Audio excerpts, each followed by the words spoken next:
Hello, Exhibitionistas. Welcome to another episode of the podcast with me, your host, Joana Neves.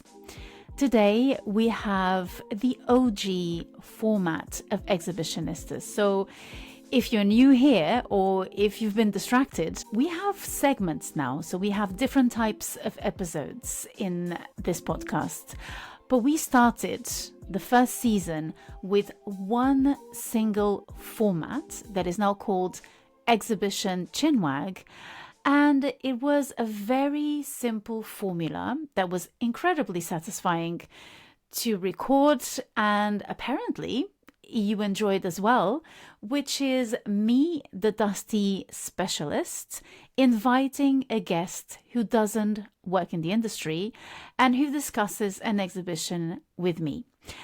Emily Harding was my co-host. She was the non-art specialist, the exhibition goer, as she called herself, during the whole of the first season. So today is the OG format, but I would say that today is the OG of the OG because my guest is precisely the one and only Emily Harding, back by popular demand. And this time we visited the exhibition together. Why visit the exhibition separately? So now is the time to tell you what exhibition we are going to talk about.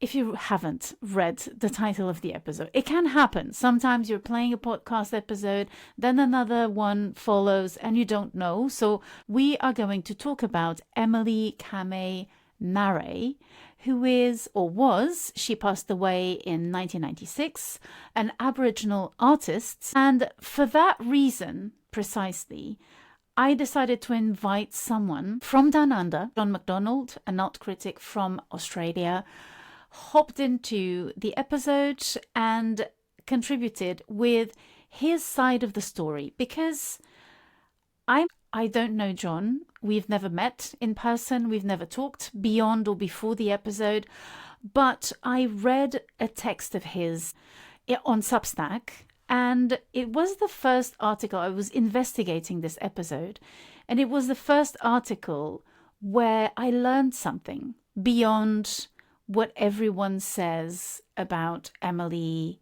Kgnwarreye.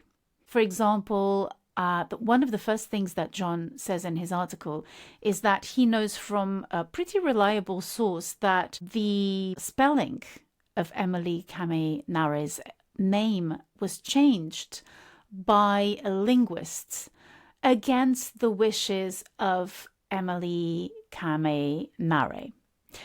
And he makes an interesting point, which is, can you imagine if you decided to spell Agnes Martin by replacing the I with a Y?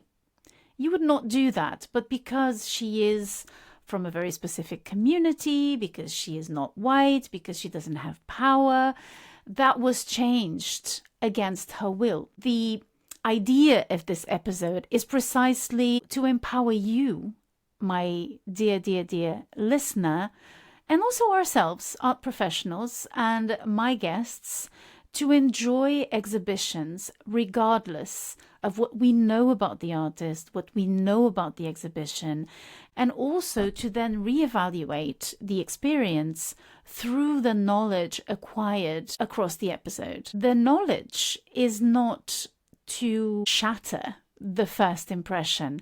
It is just an additional form of relating to the work, sometimes expanding the satisfaction, and other times providing an insight into certain issues regarding curating, for example, or institutional conditions of programming, for instance. The more you know, the more you enjoy. And also, if you lose a tiny bit of your innocence, I think you acquire something else, which is the expansion and the solidity of your experience. But it will always be a personal relation with whatever you know. In this episode, we are really going to be faced with that reality, because the three of us have very different relationships with this exhibition and with the artists. So it was really interesting to listen to John, and you can also check his page. He has a really interesting and very, very thought-provoking Substack page called, and I am checking as I am talking to you, Everything the Art World Doesn't Want You to Know. Another thing I wanted to tell you is, for you artists out there, particularly those who draw or whose practice is centered around drawing, there is a really interesting residency. So this is a shout out to Atelier des Arcs, which is in France, and they have a call for applications at the moment for a drawing research residency. So this is really interesting because in most residencies, you are there for 3 weeks, 6 weeks, you have to produce something. And so this particular residency is really interesting because it's a research residency. You do not have to produce anything. So the dates of the residency are from the 3rd to the 30th of September 2026. The deadline for applications is the 12th of December, midnight, Central European Time. But beware, the call is open to professional contemporary artists of all ages, but they have to be based or come from the Occitanie, Pyrenees, Mediterranean region. So if you subscribe to the newsletter already, you will have a link for the application there. If you want to go straight to the website, so it's Atelier, so Atelier, as you spell Atelier plural, D-E-S, Arc, ARQUES.com, and you will have on the residencies, I think, the call for applications. It's the first text that you see when you click on it. We will be talking about Emily Kame Kngwarraye's work. It's at Tate Modern, curated by Kelli Cole. And this is an exhibition that traveled from Australia, from the National Gallery of Australia. And that exhibition was curated by Kelli Cole, Warramungu and Luritja peoples, and Hetty Perkins, Harente and Kalkadoon peoples. So the exhibition is open until the 11th of January. One of the things you can do is to watch the podcast instead of listening to it on Spotify. So Spotify has video. I always do a video episode that you can listen to, so you don't have to watch it. You can just do the audio version. You can watch it on YouTube as well. And another thing you can do is subscribe to the newsletter, because usually I always post when, particularly for exhibitions Chinwag, I do a newsletter, but then I post another article only with images of the artist's work and with a little text accompanying it. So the last one was about Jenny Saville. So what I want to say about the work is that it is incredibly proliferous, and it starts with these very dense layers and overlayers of paintbrush dots. She had a very particular way of working, so she sat on the floor and she would hover over the canvas that wouldn't be stretched. So she would just work on the canvas, almost as if she was working on a piece of fabric, a rectangular piece of fabric. But she was very precise about backgrounds. Sometimes she asked for the canvas to be prepared beforehand so that she could paint over it. And there are many, many variations of this very free use of the brush. There's a huge phase where there were these paintings with very sinuous lines, then with sinuous lines or these sorts of underlayers with shapes that could be quite curved, where you could also see paw prints, animals, little lizards, the emus, so the animals that were important for her culture.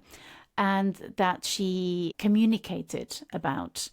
Then you have other works which are composite or groups of paintings on the wall, as usual with her work. And they are quite atmospheric, so they associate these areas of different colors that are applied with quite a lot of freedom, as always. So there's a lot more that I could say and that I could describe, but so that you know, there is this incredible freedom.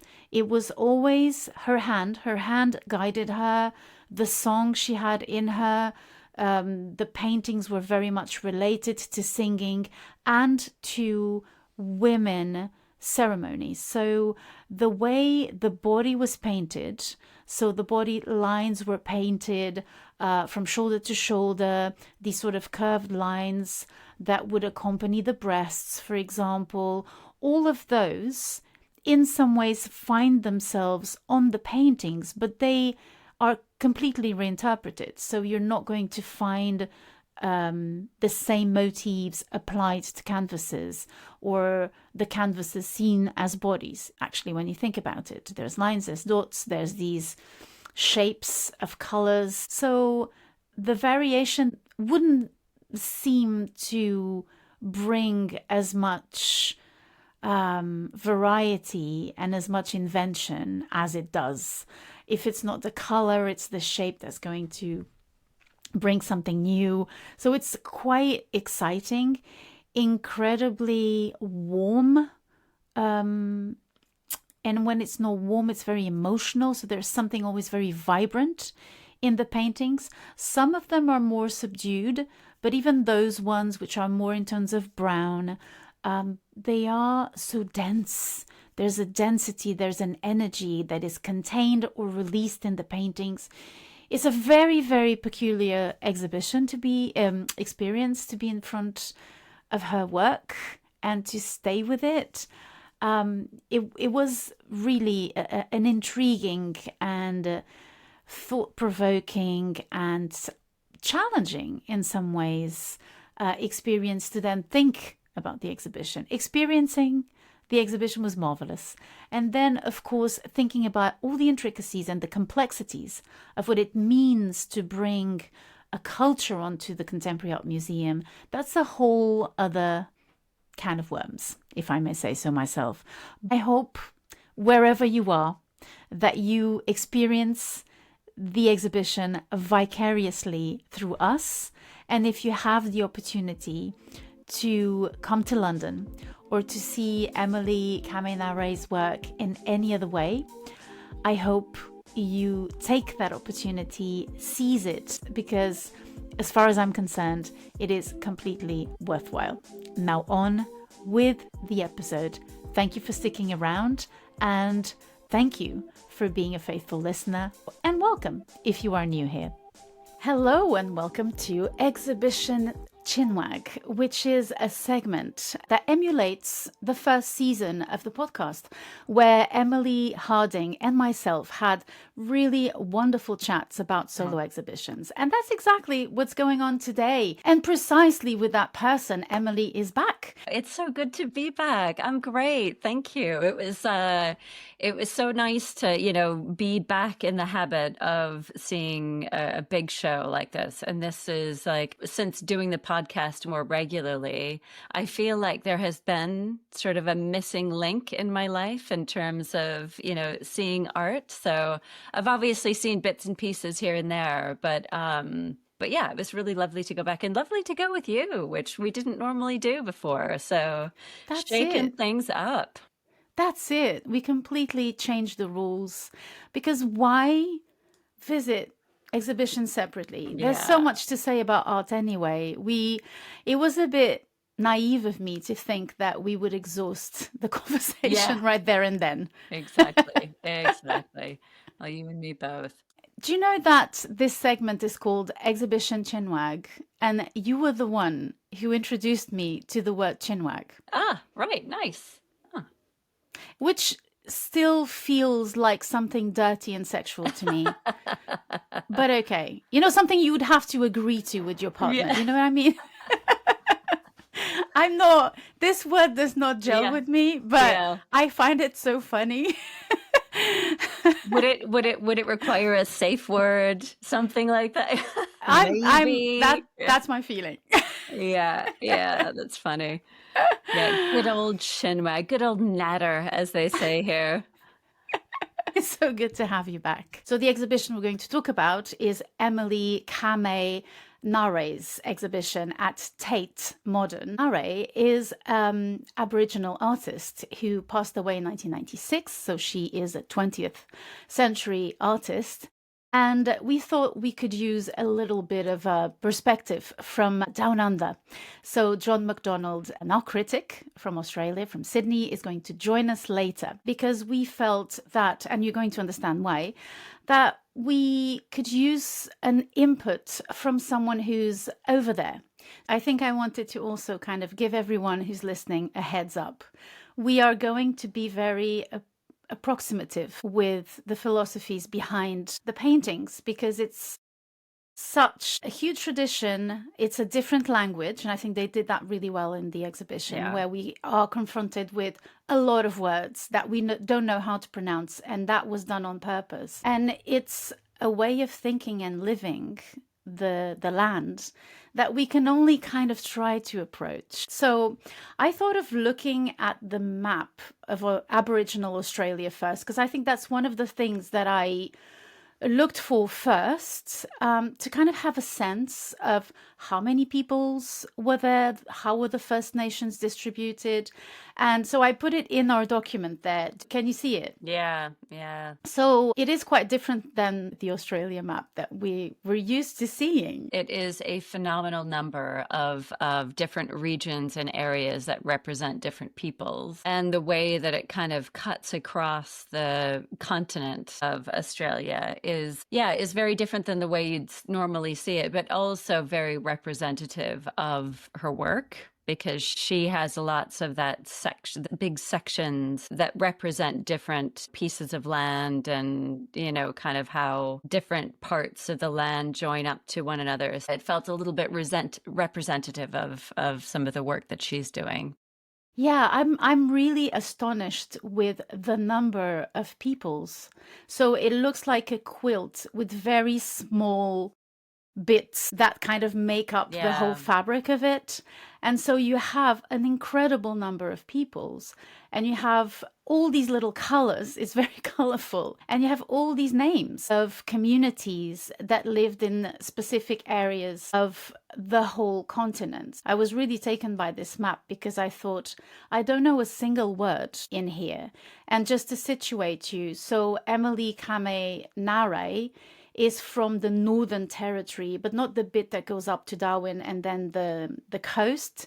She's more from the inland, so the Sandover area of the Northern Territory, specifically Alalkere in the Sandover area of the Northern Territory. And she was born around 1910. We don't have a specific date. She then lived in a place called Utopia in the Northern Territory. And she passed away in Alice Springs, which is probably the biggest city in that area, on the 3rd of September of 1996. But there's also something that is really important to her, and that's why I wanted to have a look at the map, is that she is also part of the Anmatir Central Desert Region language group. One of the things that also defines a community is the language they speak. So this language goes across those different borders that you see in that Aboriginal map of Australia. I clearly saw two very distinct narratives coming up. So let's take the Tate. There's a video on the website in the presentation of the exhibition. There's Tate that always does these short films, and so the Tate film starts with a voice. We presume it's Emily talking about her way of life. And so she says that they lived behind windbreaks, sometimes in caves. They would make shelters with grass many years ago. So you have these views of the landscape. So the landscape of the Northern Territory is very orange, very dry. It's the bush, it really is kind of very specific landscape. And this is in the olden times. So the idea of the olden times is presented, and at second 27, so this is a 7.27 minute video, pops up this archival footage and this voice, this television voice saying Kgnwarraye's work has broken record prices. Her work has, and I quote, become too costly for even big public galleries to acquire these days. Emily Kame Kngwarreye set a new record for the arts, bring glimpses of the desert to the stark walls of the... Emily Kame Kngwarreye was around 80 years old when she first put brush to canvas. She lived on an isolated Central Australian community. Artist of enormous distinction, one of the world's major artists, Emily Kngwarreye. So it's immediately the greatness, 2.1 million is thrown at you. Which is like the highest amount a woman has ever been paid for a piece of art. Is that right? Something like that? Well, no, because in auction sales, you're not paid. That's sales between owners of work. Sure. So if it had been through her gallery, then she would have seen the money. But if it's in an auction sale, then it's a sort of it's the speculative side of the market. Yeah. Another thing that is said quite quickly is that she started painting at age 80. So she became a full-blown artist when most people are not only retired, but also kind of, leaving the space for the juniors, Yeah, exactly. Yeah, they're not starting their passion projects typically at 80. My mom is turning 80 in November, and who knows? I mean, maybe there's a painter in her that will blossom from this. But I think she's going to start making installations with old CD-ROMs. Or she could just kind of continue with her Tuesday card games and, kind of her normal course of, octogenarian life. So then so the history then comes up, obviously. So the name Utopia, we're told, came from white settlers. It is quite a startling name. I thought, wow, Utopia. Yeah, it's very specific. It has a very resonant it's a resonant word, Utopia. And I think especially for that area, it's like, as you were describing, like it's a desert, it's harsh. You're sleeping behind windbreaks, and it's not an easy life as we would imagine an easy life. And Utopia definitely chimes that meaning for us of like, oh, the easy life, it's beautiful. So I like the juxtaposition of it. We learned that juxtaposition, and I think that's a great word, came from white settlers. So what happened is that Aboriginal communities settled there to find work and ended up, so this was a pastoral region. So you had cattle stations that were established by white settlers, and the Aboriginal communities stayed there, it is said in the video, for work. And so we learned that Kgnwarreye worked there as a cattle, it is said also camel handler. Yeah, I saw that too, actually. Yeah.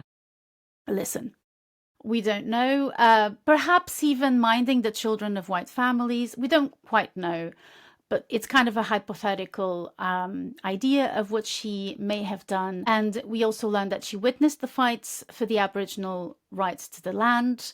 And then we move on to what was the really pivotal moment in Kgnwarraye's life, which was to find out about the batik technique with the group of women she was with as part of a women's education program. And that kind of, as I was saying to Emily before we started recording, there's a Portuguese expression, I have a flea behind my ear, which means a sort of a nagging impression of... Bummer.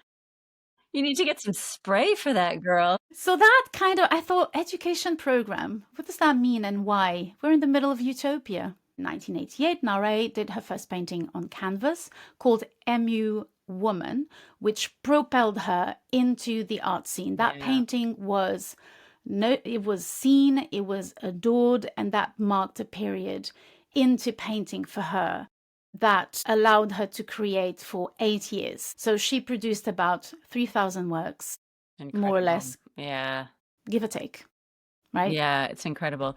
I mean, and that, I mean, I just love the fact that there was a women's education program, because it's like, we were talking about before we started recording, kind of all of the differences that are taking place in terms of the US and values around the Smithsonian, etc. Right. And Yeah. Trump's decision of, part of what's been cut though is like US aid and kind of, those kind of development programs that would have had, that would have supported stuff like this. I mean, the British Council does it here.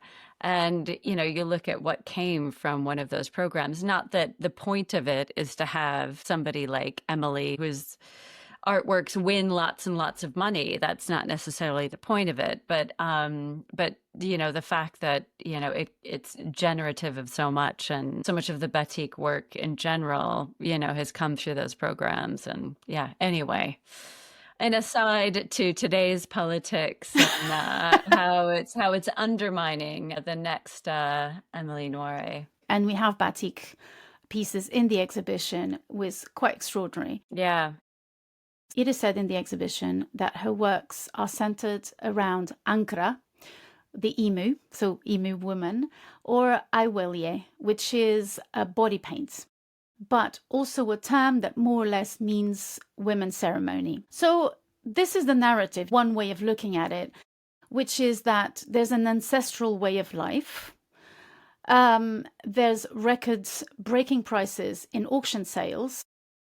There's this announcement of the greatest Australian artists, who, by the way, started painting at 80 years old, and who, by the way, is a woman, which very uncommon things. So a sort of a phenomenon that comes a bit ex nihilo into the art market and the, let's say, the art field. She worked as an animal handler, started with batik, and she was inspired by body paint and is surrounded by a group of women, which to me is kind of what I gathered immediately when I went into the exhibition. Of course, I was a bit shocked with this idea that you could start an artistic career at 80, although she's not the first one, but as you were saying, exceptions exist, but that's not obviously the rule. So for me, it is a narrative that is a westernized cultural narrative, which is my culture. It's kind of the way I'm going to approach very naturally. If I don't second guess myself, I'm going to very naturally approach the narrative in this way. So we learned that locally, her work was discovered and minded by a few people. Sorry, can I just about that kind of looking at her within a Western narrative? You wonder if in Aboriginal cultures, maybe they were like, well, of course, you do the most important things when you're old in life. I mean, I'm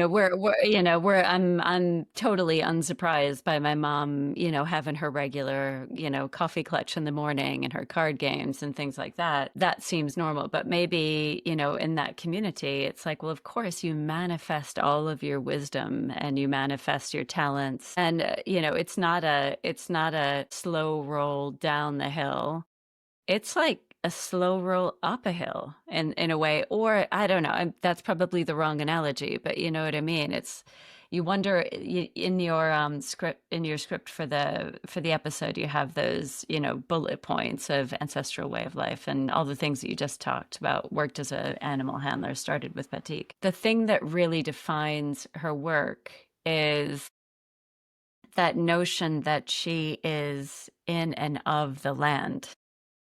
That she is, even when she's making the works, she's sitting down on the land, and you get the sense that everything around her is being infused into it.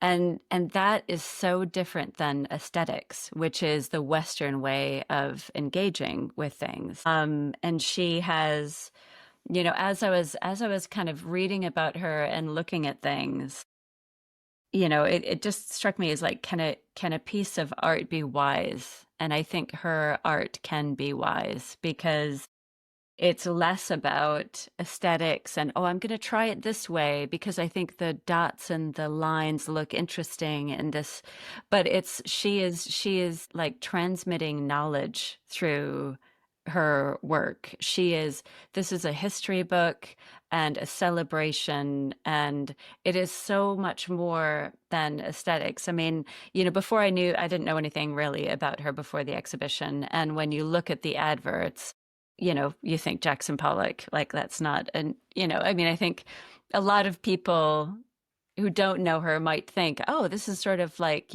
abstraction, what have you, expression. And she's figurative. That's what, I don't think I went in with a certain mindset thinking that it was going to be, wow, she's kind of like modern without having known about the school and all of that kind of stuff. Yeah, you're absolutely right. I mean, there's a lot to say about the painting, right? In terms of our own categories to talk about it. And we're getting there. So just to finish with this idea of the market. So there's a market for Aboriginal art that starts kind of coming up and becoming really established at the end of the 70s. And then from there on, Emily Kame Kngwarreye is not the only Aboriginal artist in the market, but she's definitely the special one. So, for example, collector and dealer Hank Eaves in a YouTube video says and describes her in those terms that I have just laid down. So, quote, she was a Stone Age nomad. She'd never sat in a car before she was 50. So that's kind of the vision he has of her. And then he tells the story of her grandson of hers that came to him because the grandson felt that Aboriginal artists were being exploited and he wanted someone trustworthy to take care of the work. And so Eaves recognized, obviously, Kngwarraye's name. And he said, okay, I'm going to look into this. He started dealing her work, but also others, and also collecting it. So there's this established market, and there's also this idea that the family that I wanted to introduce as well, that the family participates in this, and we're going to see how and why. So this is not a situation where the white person comes, takes the work, and then puts it in the museum. It's a more complex situation, and you very rightly pointed out to the women's program, and there's a lot to do with that. There's a role that it plays in there. And so he also says, and I'm quoting him, she's an artist with a pedigree of 40,000 years. Yeah. So the idea of the pedigree and the idea of the timelessness really brings home this notion that Aboriginal peoples don't have a history, they're static. And we have a progression, conversely, in not only in history, but also in contemporary, modern, classic, etc. art terms. And so he believes, Eaves, that, and he says this in the video, had she lived 100 years before, she'd have done exactly the same thing. So there's this idea that the Aboriginal person carries this truth or this aesthetic and just puts it out there. So this is really the Western narrative that is kind of doubled by a sort of praise for her modernity that is almost seen like a coincidence. So we have met through a sort of preference historically. And so the Art Gallery of New South Wales in 2022-2023 established or curated this exhibition called Affinities of Lewitt's later works. And when you look at them, they're real squiggles and kind of undulating lines with very different colors than what he started with in the beginning, which was no color, then primary colors. And here there's a real mix of very unexpected colors for Lewitt. And then the exhibition is in dialogue with a wall of en matière, so this language group artists, Kngwarreye and Gloria Tamere Petiare. And so there's this idea that there's a modernism and a sort of a dialogue going on in the work. And in the same museum, the way the artist is presented is, and I quote, as a leading figure in Eastern en matière ceremony. So that already tells us something. The ceremonial aspect is really important. Kgnwarreye was also the artist in whose work many white Australians first felt the force of an Indigenous art that could be seen to negotiate a space both with the aesthetics of Western abstraction and the timeless precepts of Aboriginal cultural traditions. And again, we have this idea of timelessness and this idea of a resonance that is also a dialogue between both cultures. And she's also presented as having a strong relation to country. And thank you, Emily, because you did say that earlier on. And that is true. And the way it is described is again in Western terms. So there's the description of a work called Untitled Alalker, and maybe we'll get to the reason why it's called like this later on, from 1992.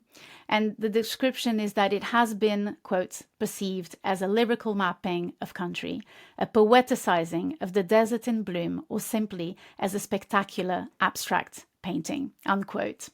And so in the Tate film, we also talk about thin boundaries between the worlds of the spiritual and the material in her work. And her work is explained as the way these two elements or planes interconnect or interrelate. And you can see that really well in the first room of the exhibition as you go in and you see the dotted paintings of the beginning. So pre-90, I think, where there's this sort of really strange effect of, like you say, Pollock from afar, but then you see it's just dots. And then you have, we were talking about it when we visited the exhibition, which there's layers and layers and layers of dots. And at a certain point, you feel like you're embedded in them. I don't know if did you have that feeling? Yeah. No, I mean, it felt both like being embedded in it, like you can't see the wood through the trees, like you're really in something, but then also hovering above it, like when you kind of step back and look at some of the shapes. They're almost an integral part of the dots, but at the same time, they're also an underlying layer. And you have lizards and geckos and these little animals embedded in them, Emu right? prints, yeah. Yes. By the way, exactly. did you look up emus? Have you seen the emus? Do you know I haven't? They are the most adorable things. So they're one of the biggest birds in the world. Like they're the third biggest bird in the world, and they're flightless. So, I mean, and to me, like the notion of a flightless bird is just so endearing, It's like, we'll give you wings, but they're not going to be good for the good stuff, So they're enormous. They have these tiny little 6-inch wings that are basically just there to cool themselves off in the heat. But they have these really long legs and knees that are almost kind of right by their hips. So they could run up to 30 miles an hour. And they can take steps as big as like 9 feet in full stride, but their little faces are so cute. So I can see why she was enthralled. I'm feeling you, Emily, on that one. Yeah, well, yeah, it is a really important bird for her, and we're going to see there's different elements for her that are really important. So another element of the exhibition, as soon as you get into the second room, you see an image of country, which for us is an image of the Northern Territory, where, so the central parts of the Northern Territory, where Emily Kame Kgnwarreye grew up and lived. She moved a lot in that territory, by the way. That's why there's a reference of her nomadic ways. And some people do say that she moved quite a lot. But as you say, there's this idea and this notion that puzzled me a little bit, which was that very quickly it is introduced to you, and very well done, by the way, very well explained, that each painting is country and it is everything. She said often, this is everything. And so we were talking about how the paintings were the land, and there is no dissociation between country, land, and dreaming. So the dreaming or country. And they seem to, like you were saying, like you seem to be hovering above the land. And so very usefully so, you have images pasted onto the wall, these very massive expanses, photographic expanses of the land. So you have a sort of a direct equivalence between the paintings as expressions of that landscape.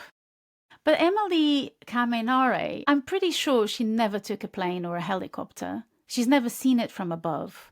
So it's so interesting to see what kind of mapping is this? Yeah. Yeah. And I mean, I guess from those high points, she could have seen, quite a bit of the country, even if she hadn't been, in a plane or, kind of above it in that sense. I think, in her relationship to country, she's always looking down. She's not looking up. There's no references to sky that I can think of. I saw some references to constellations and looking upwards in some texts that I read. In the but exhibition. that didn't come across in the exhibition. Yeah, but I mean, and I thought that was interesting that, there is a very distinct relationship with the ground, with the underground, with the lay of the land. She's a landscape painter in some respects. Tongue in cheek. Yeah.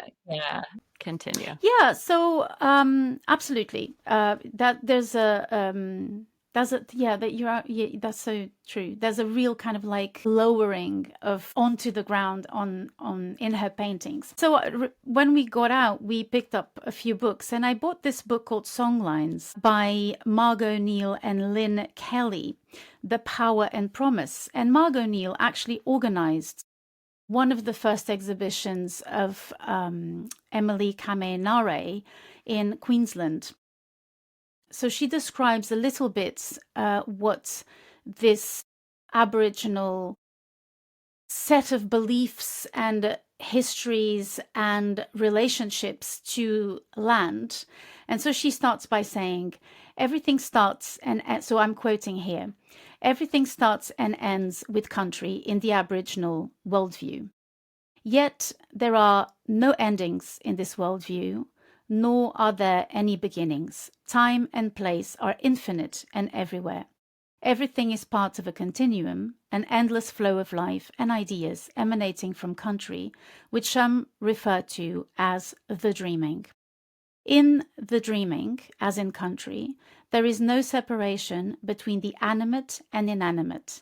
Everything is living, people, animals, plants, earth, water, and air. We speak of sea, land, and sky country. Creator ancestors created the country and its interface, the dreaming. In turn, dreaming speaks for country, which holds the law and knowledge. Country has dreaming. Country is dreaming. It is this oneness of all things that explains how and why Aboriginal knowledges belong to an integrated system of learning. And so later on, she says, country holds, so I'm quoting here again, country holds information, innovations, stories and secrets from medicine, engineering, ecology and astronomy to social mores on how to live and social organization, including moiety division and kinship systems. It is the wellspring from which all knowledge originates and gives rise to the expression, our history is written in the land. By history, we mean all knowledge, sciences, humanities, and ancestral knowledge, not only what is compartmentalized as Western history. If country holds all knowledge, then country is clever. And then she goes on to say, as our knowledge system encompasses a concept of time that talks of the enduring present and eternal time, the Western divisions of past, present, and future, or historical and contemporary, are not particularly relevant, though they are useful at times. This recycling of time is embodied in the expression, when you look behind you, you see the future in your footprints. And so here we have not really a notion of timelessness, but a different relationship with the very idea of history. This idea that everything comes from land, everything comes from country, but not just this sort of mystical relationship to country, but very specifically technical relationships and answers for problem solving, basically like engineering and ecological systems and knowledge of the country. So Lynn Kelly is really interesting because she explains that She didn't know anything about Aboriginal history. She complains that at school she was never taught Aboriginal history. And the idea that she had was that there was no history and there was no science. But when she finally had to study a particular kind of crocodile, I think, so she was looking at an animal, she went to her colleagues, tried to find out things about this species, and 10 or 12 were known. And the only people who actually knew 100 or more specimens and behaviors, etc., about the animal were the Aboriginal people. I mean, I think that's so, looking at the work and the way that she worked, again, that sitting on the ground doing the work, it has a real meditative quality. You get the sense that she is someone who has been, even though she hasn't been painting until she was 80 years old, she had this deep observation that comes from actually really being in a place. When you are really in a place and you know it intimately, you see the various varieties of crocodiles, I mean? And that's just not, again, to your point of, the differences in approach and understanding and, defining what is, there's that very lab scientific, go out and find approach. And there's the live, observe, embodied approach that she seems to have with the work that she's done. Yeah. And so one of the things that you learn in this book, and that's why it's called Songlines, is that there's a very clear articulation between the movement of making those sinuous lines, for example, and these lines are very close to the gestures of applying paint for the ceremonies, for the women's ceremonies. But there's also another aspect, which is the voice and the song. And so country is also song. And those lines and these paintings are also sung.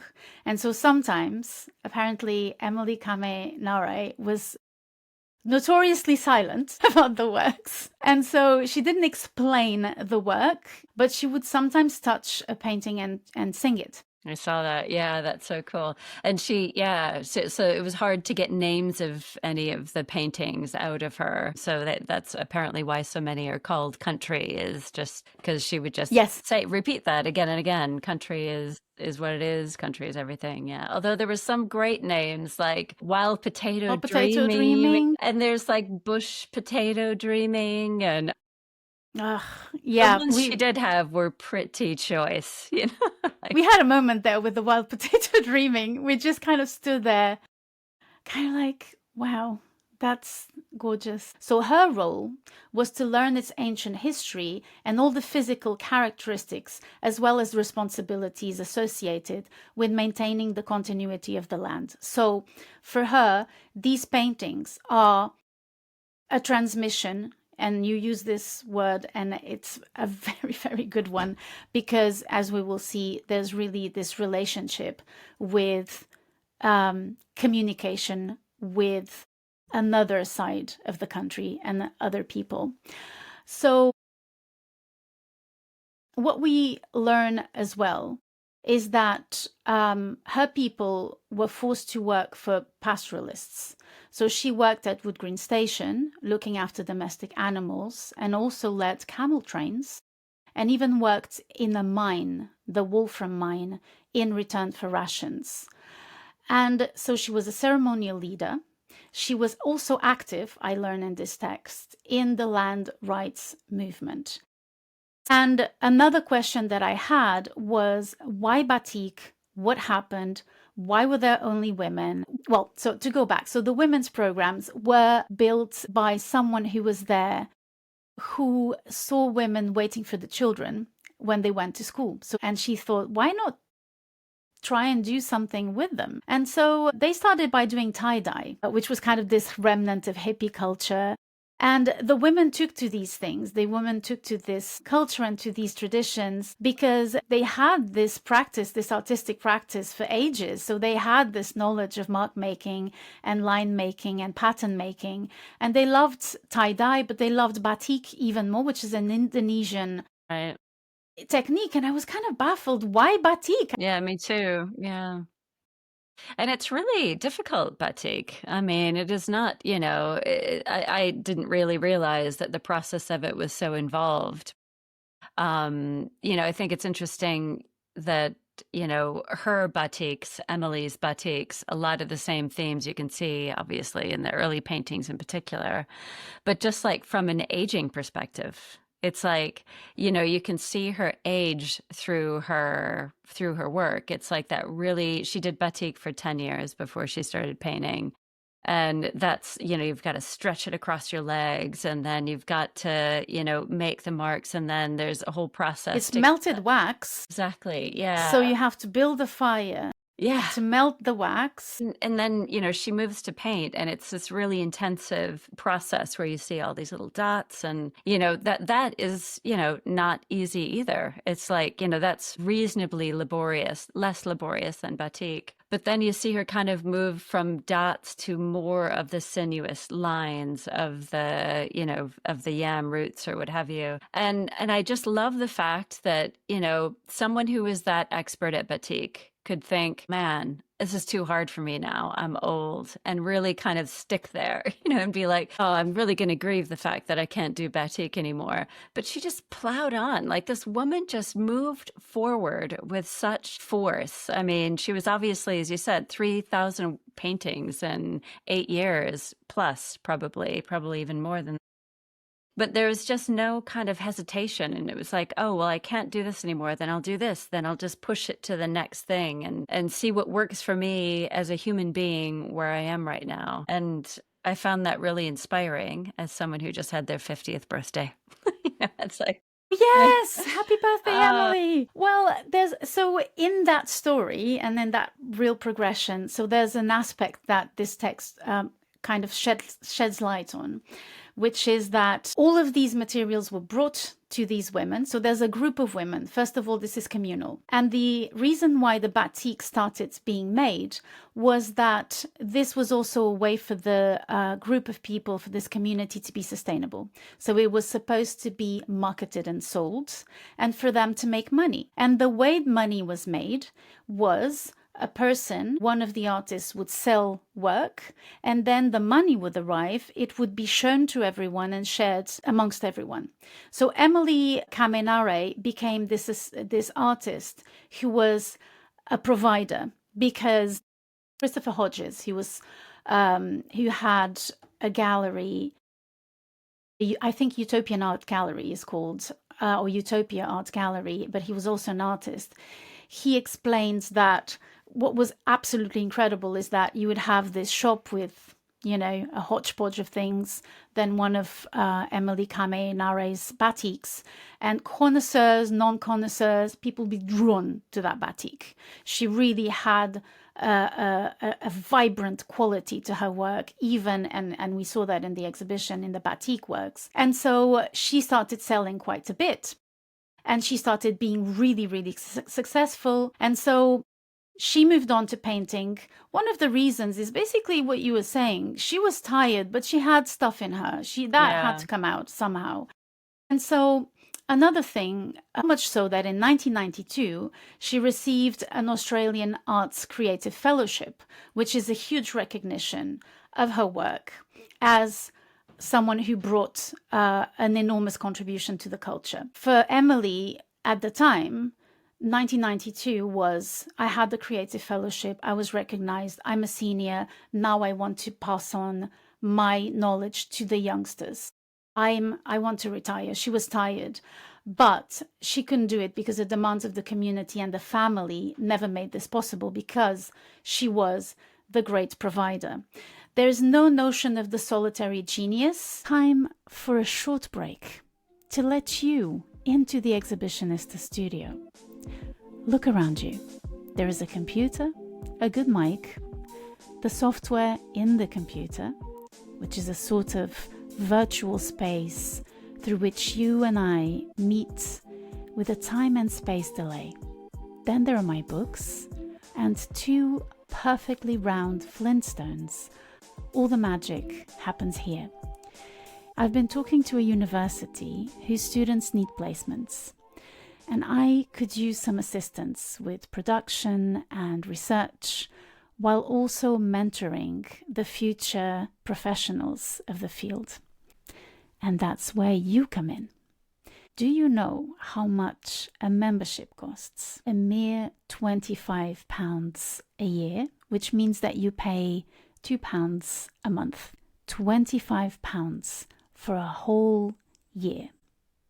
When you buy a catalogue, that's the average price for one single book with 2 texts.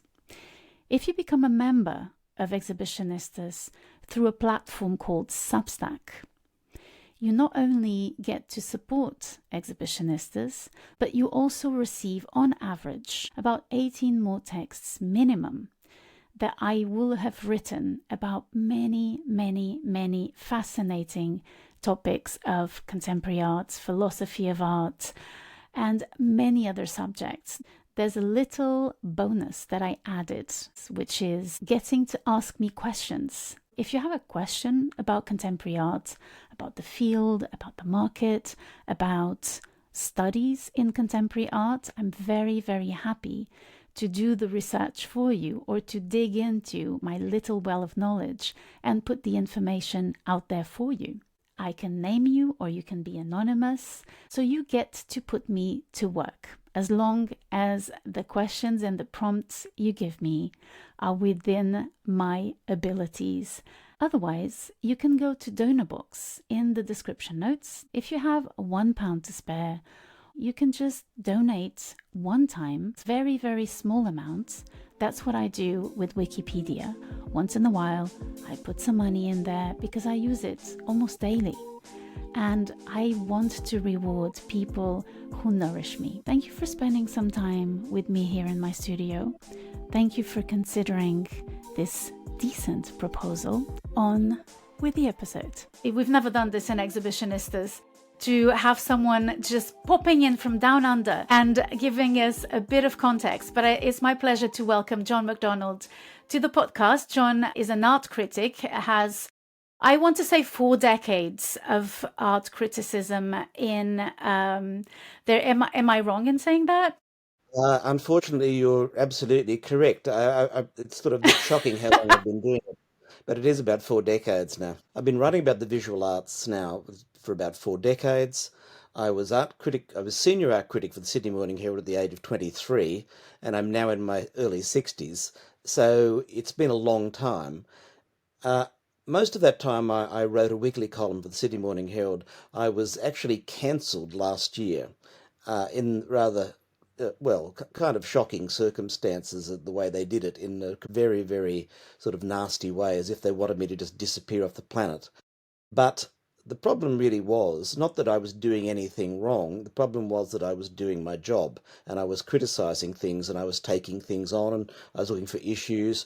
I found that the last 3 years of writing, everything was getting messed around, and when I found myself out on my own, I started this website on Substack, which is called Everything the Art World Doesn't Want You to Know. And it's taken off like a rocket. So I can't really complain now. I feel as though it's been all to the good. So the Emily show, which I basically funded my own trip to London to see the show and write about it, has led to at least 3 pieces. And one of the reasons I wanted to see this show so badly and to write about it was I had seen all the other Emily shows. I saw and wrote about the shows in 1998, in 2008, and the one last year at the National Gallery in Canberra. And at the time, I was critical of the show in Canberra, not of the work itself, because I think that Emily Kame Kngwarreye is a great artist, and at her very best, she's fantastic. But it was the curatorial aspect of the show, the selection of works, the way it was done, and the fact that, an artist who really requires a little bit of thought when you're putting an exhibition like this together was done in a very pedestrian manner. So I said all these things, and I was quite explicit with the criticisms, even of the catalogue, which had enormous clangers in the catalogue, just to see whether or not the Tate, when they did the show the following year, would follow the NGA template, or whether they would do something different, whether they would at least correct the mistakes, whether they would think again about the selection of works. Because this particular selection remarkably leaves out Emily's biggest and some think her best work, which is Earth's Creation, a work shown in 2007 at the Venice Biennale by Kame Kngwarreye, and it was a sensation for a lot of people to see that big work all by itself in the Italian pavilion. That's most people's introduction to Emily, and weirdly, it wasn't in the show. The other works which are not in the show, which are absolute essentials, were the last work she did, which are a group of small works. There were about 24. Most of them are still in the hands of one dealer, and they were omitted as well. Whereas the exhibition in 2008 in Osaka, which was everything. Osaka's a strange museum. It's almost underground. On the top level, you walked in and you were met with Earth's Creation, one big whopping painting, and all of the information you needed to know about Emily, about the Utopia community, all of the anthropological stuff, all of the things about the community, just giving you an introduction so you had the knowledge to take into that exhibition. Then when you went downstairs and you entered the exhibition, the first thing you saw were all of her last works.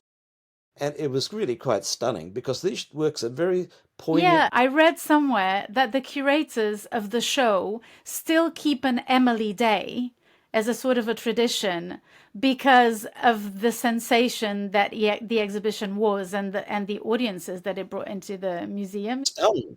They thought it was like a typhoon had hit them. But the end result was spectacular. And at the end of the show, they were all delighted with it. And Margot Neal, to do her justice also, I didn't say that. Sorry, my mouse doesn't have any. I'm going to get my notes. Margot Neal is, wait, you're going to tell me if that's correct. She's an Australian author, historian and curator of Aboriginal and Irish descent and a Kame woman. And her Aboriginal name is Kngwarreye. Is that correct? So can I ask you, because you talked about, so one of the things that we struggle with a bit here is the culture, the history, the dreaming, the country, land, and all of the history that is embedded in those paintings, and all of the knowledge that is Emily Kame Kgnwarreye seems to have wanted to pass on to everyone. Basically, there's a lot of questions here in Europe about whether it's the right thing to do to show her work. Is it not appropriating Aboriginal work? And what Kelli Cole and all the other curators argue is that she knew very well where her paintings were going, and this was her way to actually communicate. Would you agree with that? What's your take on and because she was notoriously silent about the paintings themselves? Okay, that's fair enough. Emily, do you have any questions for John? I mean, look, John, my role here is the novice, okay? So I am not in the art world at all. And so this might be a little bit of a naive question, but you mentioned, key pieces that you felt were missing from the exhibition, the one from the Venice Biennale and these smaller works that you referenced. Why do you think they weren't included? Do you think that was a choice of the curator, or were they just not able to get them? Wait, sorry. The Lane is the gallery that is now associated with Pace in the right. And yeah, okay. Yeah. And so I'm going to have to cut our conversation short, unfortunately, because we don't have a lot of time. Just one question, a very quick answer. They're being discredited in the sense that they're being kind of ignored and set aside, or are they being discredited as not being original or fakes or whatever? I don't know. What's the reason?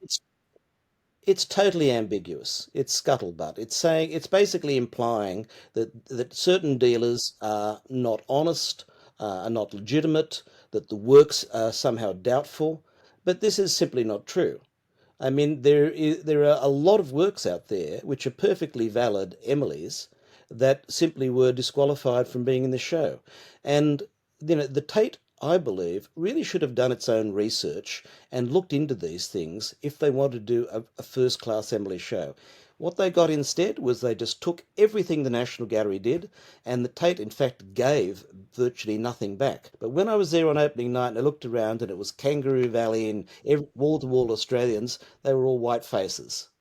There was nobody from Utopia, and I think that is an unforgivable omission, and it says a great deal about the thinking behind this show, or rather the neglect behind this show.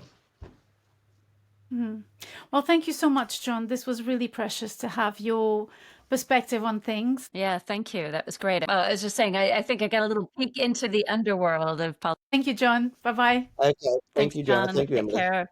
Bye-bye. Bye-bye. How do you feel about all this? I think for me, it makes me think of outsider art and, art from people who are with different abilities, with autistic and many other mental cognition, differently abled people, and how you manage these collections and how you manage the production of these artists. Yeah, I mean, to be honest, it's like how you manage an artist is outside of my field of expertise. I couldn't, I mean, all I can talk about is the exhibition and how I felt about it, to be perfectly honest. And was talking about how the exhibition felt very flat. And I mean, to me, it was phenomenally exciting. It's like, this is my first introduction into her. And, I knew nothing about her before I went in. And I thought that, for me, as someone with novice perspective, going in and seeing the trajectory of her development, and just how much she changed and was obviously trying new things. I felt that throughout. I mean, I felt like there was propulsion through it. I mean, I think after you and I saw that video, which was maybe halfway through, maybe a little more than halfway through. Yes, it is. Yeah. And we went into the second to last room. After we saw that video, I thought, oh, well, I've probably seen what she does. Like, she only did anything for 8 years. She only did painting for 8 years. We've probably seen the thing that she does, and this will be a continuation on from that.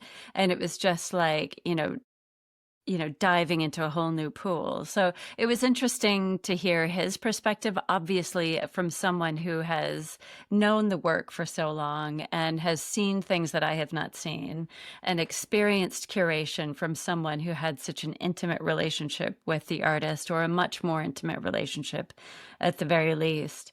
But as he was talking about the flatness, I was just like, wow, I didn't experience that. That's really true, I think. I mean, I agree with parts of what you're saying. I was really happy to see the exhibition. And then as you move on to the other room, there's these kind of atmospheric, almost textural and almost 3D impressions with incredible arrays of colors that she asked for, didn't use, then use others, according to Christopher Hodges that John was mentioning. She knew exactly what she wanted to do in the moment. And then you move on to the room where it kind of becomes again like those ramifications of white lines on black. And I showed you, I had goosebumps in front of a lot of paintings. So this discourse doesn't take away the fact that this is an incredible experience that you should not, prevent yourself from having, despite all the other politics that are important. And where I disagree with you is that progression I find really sterile. So in some ways I found the show really flattening things in this chronological order, and then reserving that impact at the end, where I think the works were so impactful all the way through, and it kind of created an artificial highlight that really corresponds to a modernist idea of painting. I think what I would say is just spend time with the paintings that talk to you, and just stay there, and I'm definitely going to go back. It's beautiful. And I'm going to go back. I mean, he was talking about the batiks and how they were selling the batiks from all the women who were making them. And obviously hers had a real presence that drew people in, and, certainly with her paintings as well. It's like, I mean, while there may be different decisions that could have been made or different considerations made in the curation, it is still rooms full of these, incredible works that I'm definitely going to go again. And yeah, me too. I mean, and I've told Peter, you have to go. Because he was like, well, you've already been, so maybe I won't go. And I was like, you have to go because I'm going again as well. So yeah. So I loved it. Yeah, goosebumps for sure. Yeah, me too. Was really exceptional. And there's another element as well, which you hear the voices of the group of women singing the paintings as well at a certain point in the exhibition. And that is also really magical. It's not done in the best way, I find, but the pleasure of actually having the opportunity to listen, even in an artificial setting, I think you also have your own critical sense. And I fight for this idea of you being empowered by your own experience of the works. And it was so nice going with you. That was So nice really going with you. nice. I loved that. Wagamama and a Tate show with Joana. I mean, that's a good lineup. That's a very good lineup. So grab a friend and go see a show. And if Wagamama wants to sponsor us, we're here, and we can always try to find the nearest Wagamama in museums in London. I love the hustle, Joana. Cool. Thank you so much, Emily. This was a pleasure as ever. Thank you. All right. Take good care of yourself. Take care. Bye-bye, everyone. Bye-bye. Bye-bye. Exhibitionistas is an independent podcast created and hosted by me, Joana Piar-Neves. We have episodes every 2 weeks, and this season 3, is a bit of a turning point. We have 5 new episode types, from more experimental art travelogues or art stories to conversational formats about solo exhibitions with people who are not part of the industry, because we're all both actors and spectators of art and life. If you're new here, you have a whole catalogue of episodes to enjoy. Discover them at your own pace.